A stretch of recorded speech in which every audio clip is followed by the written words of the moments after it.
புதுச்சேரியில் நடந்த மக்கள் சந்திப்பில் அக்கட்சியின் தலைவர் விஜய் பேச்சு குறித்து மக்கள் குரல் பகுதியில் சிவகாசி மக்கள் தெரிவித்த கருத்துக்களை பார்ப்போம். இப்போதான் முத மீட்டிங்கே புதுச்சேரியில் போட்டிருக்காரு.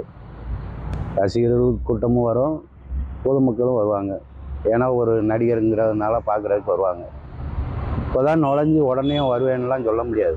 இன்னும் ஒரு 3 தேர்தல் 4 தேர்தல் பார்த்தாருன்னா தான் அவரால் வர முடியுமே ஒழிய உடனே வர முடியாது. வேணா ஆட்சிக்கு வராது இளைஞர்கள் ஓட்டு விழுவும், வேணா பெரியாள்கள் ஓட்டு விழுறது கஷ்டம்தான். கொடி பறக்கு ஆட்சி அமைக்கிறாங்க என்னன்னு தமிழருக்காண்டி குரல் கொடுப்பாருன்னு நினைக்கிறேன். அவ்வளோதான். எந்த கர்நாடகா, கேரளா, ஆந்திரா எங்கே இருந்தாலும் தமிழருக்காண்டி குரல் கொடுத்து நிற்பாரு அப்படின்னு நினைக்கிறேன். ஆனால் தமிழகத்தில் வாய்ப்பு இருக்குது. ஓட்டு போடுவோம் எல்லாரும். நானும் அங்கே தான் போட போகிறேன். போடுவோம். தமிழகத்துக்கு வாய்ப்பு இருக்குன்னு நினைக்கிறேன். இன்றைக்கி வந்தவங்களே நான் அதை செஞ்சிருவேன், இது செய்யணும்னு சொல்கிறாங்க. இவர் ஆரம்பத்திலே செய்யலாமே. அது இத்தனை கோடி வாங்குறாங்க, மக்களுக்கு ஒரு பங்கு கொடுத்து செய்யலாமே. நல்லது செய்யறது இப்போ அரசியல் செய்யணும், அது செய்ய கிடையாது.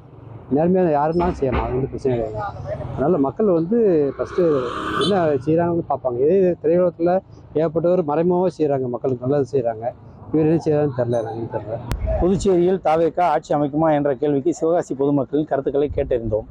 1,25,00,000 மனங்களை வென்ற தந்தி டிவி யூடியூப் சேனல். தவிர்க்க முடியாத தம்ப்நெயில்ஸ், கலக்கலான கான்டென்ட்ஸ். நீங்களும் இந்த குடும்பத்தில் இணைய இப்பவே சப்ஸ்கிரைப் பண்ணுங்க. அசுரபலம் கொண்ட எங்கள் டிஜிட்டல் கரங்களில் உங்கள் விளம்பரங்களை சேர்க்க வாட்ஸ்அப் பண்ணுங்க. 8939888378. Email advttanditv@dttv.in.